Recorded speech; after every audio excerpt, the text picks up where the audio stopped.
पूरी टीम के साथ जा रहा हूं। भैया किसने दिया है? मैं अभी समाप्त करने जा रहा हूं। मुझसे अगर बुला रहे हो तो मेरे जो कल्याण सिंह के संबंध रहे, मैं अपने को रोक नहीं पाऊंगा, इसलिए मुझे रोकने की बात मत सोचो। मैं संक्षेप में बोलूंगा, लेकिन हमारे संबंध जिस तरह के रहे हैं उसको न राजू जी आज जानते होंगे, न संदीप जानता होगा। भारत माता की या जोर से आवाज आनी चाहिए।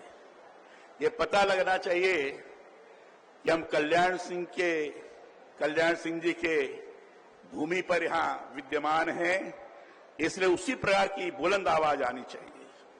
भारत माता की, भारत माता की। आज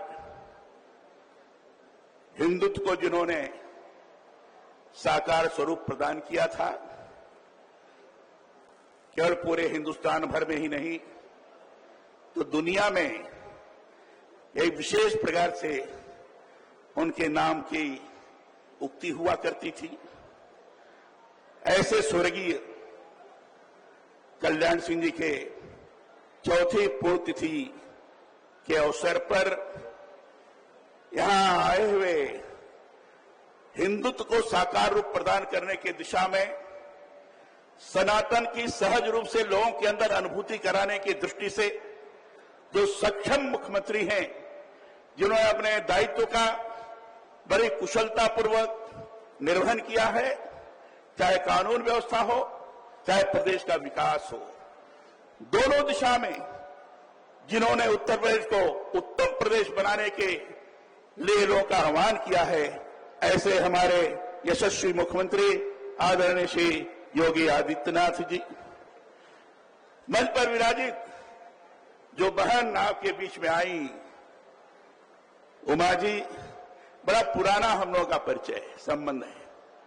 इन्होंने हमेशा अपने ललकार से जनता को जीवंत रखा, अपनी ललकार से हमेशा राम जन्मभूमि के प्रति लोगों के अंदर आकर्षण पैदा किया था। ऐसी बहन उमा भारती जी। मंच पर विराजित हमारे केंद्रीय मंत्री, बड़े ही गतिशील व्यक्तित्व के धनी, शिक्षा के क्षेत्र में नई शिक्षा नीति को लागू कर केवल भारत को नहीं तो दुनिया को भी भारत की शिक्षा नीति कैसी होनी चाहिए, इस प्रकार के एहसास कराने वाले हमारे आदरणीय श्री धर्मेंद्र प्रधान जी, भारतीय जनता पार्टी के प्रदेश के अध्यक्ष श्रीमान भूपेन्द्र चौधरी जी, हमारे उत्तर प्रदेश के दोनों उप मुख्यमंत्री श्रीमान केशव मौर्य जी, ब्रजेश पाठक जी, हमारे सभी सम्मानित मंत्रीगण जिन्होंने ये आयोजन किया है। कल्याण सिंह जी के सुपुत्र, उनके पौत्र, दोनों के अंदर कल्याण सिंह जी की प्रतिमा झलकती है। ऐसे राजू भैया, संदीप जी, मंच पर विराजित पार्टी के बड़े वरिष्ठ कार्यकर्तागण जिन्होंने इस कार्यक्रम को सफलीभूत करने की दिशा में लगातार प्रयास किया है, ऐसे सम्मानित मंचगण, यहां आए हुए बड़ी तादाद में आसपास के जिलों से भी, यहां के लोग भी जो कल्याण सिंह जी के पुण्यतिथि को सहज रूप से लोगों के सामने प्रस्तुत करने के लिए, उनके प्रति श्रद्धांजलि अर्पित करने के लिए आए हुए, ऐसे सभी सम्मानित नागरिक बंधुगण, माताएं बहनें, पत्रकार मित्रों, छायाकार बंधुओं, मित्रों, कल्याण सिंह जी नाम आते ही लगता है कि वो हमारे पास बैठे हुए हैं। हम लोग अपना अभिन्न संबंध था, उस संबंधों का वर्णन मैं शब्दों में नहीं कर सकता। परिचय तो बहुत पहले से था, लेकिन 1980 में भारतीय जनता पार्टी की स्थापना के बाद स्वर्गीय माधव प्रसाद जी त्रिपाठी पार्टी के अध्यक्ष थे। हम 3 महामंत्री थे, कल्याण सिंह जी थे, मैं था और स्वर्गीय सूर्यकृष्ण जी थे। हम तीनों महामंत्री और माधव बाबू काम करते थे। माधव बाबू 86 में उनका स्वर्गवास हो गया।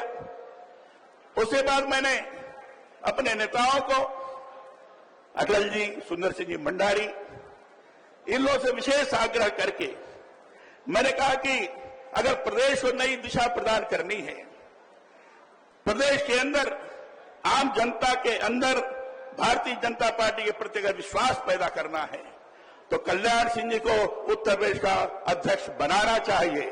हमारे नेताओं ने इस बात को स्वीकार किया और 1986 में कल्याण सिंह जी भारतीय जनता पार्टी के अध्यक्ष बने। मैं महामंत्री बना।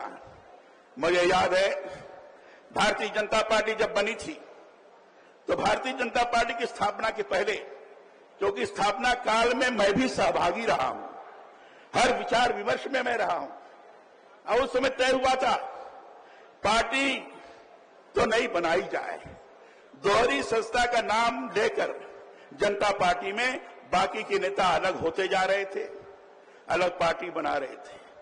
हमारी पार्टी ने तय किया ठीक है हम अलग हो रहे हैं तो हम कुछ जनता के सामने रखें कि हम क्यों पार्टी बनाना चाहते हैं।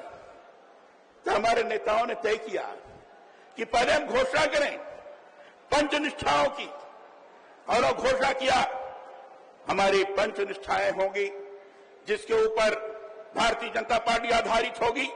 वह निष्ठाएं होगी राष्ट्रीयता और राष्ट्रवाद, सर्वपंथ समभाव, लोकतंत्र में विश्वास, शोषण मुक्त समता युक्त समाज की स्थापना और नैतिकता के ऊपर आधारित राजनीति। इस प्रतिबद्धताओं को लेकर भारतीय जनता पार्टी बनी।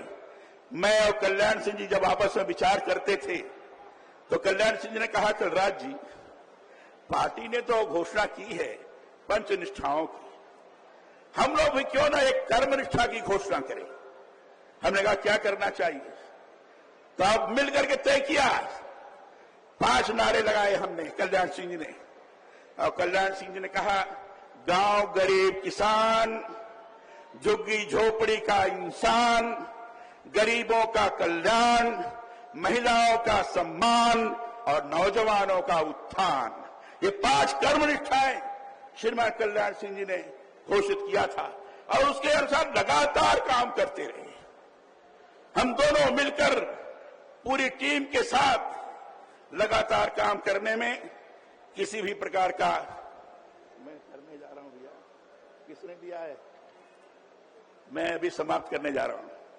भैया मुझसे अगर बुला रहे हो तो मेरे जो कल्याण सिंह जी के संबंध रहे, मैं अपने को रोक नहीं पाऊंगा, इसलिए मुझे रोकने की बात मत सोचो। मैं संक्षेप में बोलूंगा, लेकिन हमारे संबंध जिस तरह के रहे हैं उसको न राजू जी आज जानते होंगे न संदीप जानता होगा।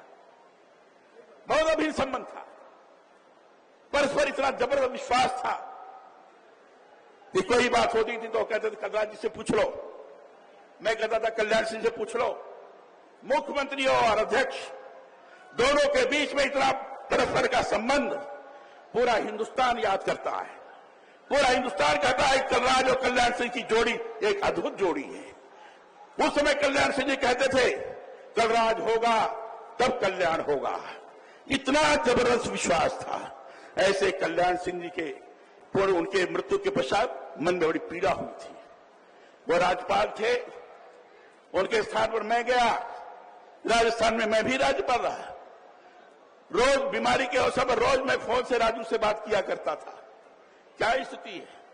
उनके मृत्यु के पश्चात मुझे बड़ी पीड़ा हुई थी।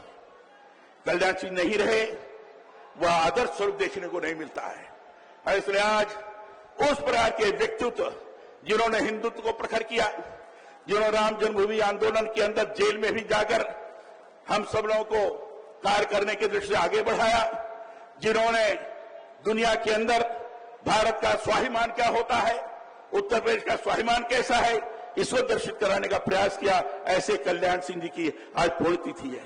सौभाग्य की बात है हमारे बीच में आज योगी आदित्यनाथ जी है। मैं कह सकता हूं हिंदुत्व सनातन को साकार करने की दिशा में जिस तरीके से उनका प्रयास है, दुनिया आज उसका लोहा मान रही है। चाहे प्रयाग का कुंभ रहा होगा और चाहे लगातार सनातन के बारे में चर्चा करते हैं, राम जन्मभूमि के निर्माण के अवसर पर जिस तरीके से लक्षावधि दीपोत्सव उन्होंने किया, ये दुनिया के लिए एक आकर्षण का विषय बन गया। मुख्यमंत्री के नाते उन्होंने कानून व्यवस्था ठीक की। कल्याण सिंह ने कहा था कि अपराधी को हम छोड़ेंगे नहीं, न कि निरपराधी को छेड़ेंगे नहीं। उसी स्लोगन के आधार पर आदित्यनाथ जी चल रहे हैं, विकास को गति प्रदान कर रहे हैं। एक अच्छी स्थिति का निर्माण हुआ है। आज ऐसे अवसर पर कल्याण सिंह जी को मैं हृदय की गहराइयों से अपनी श्रद्धांजलि अर्पित करते हुए, आप सब लोगों के चरणों में प्रणाम करते हुए, मंच पर बैठे हुए सभी लोगों को प्रणाम करते हुए अपनी वाणी को मैं विराम देता हूं। बहुत बहुत धन्यवाद।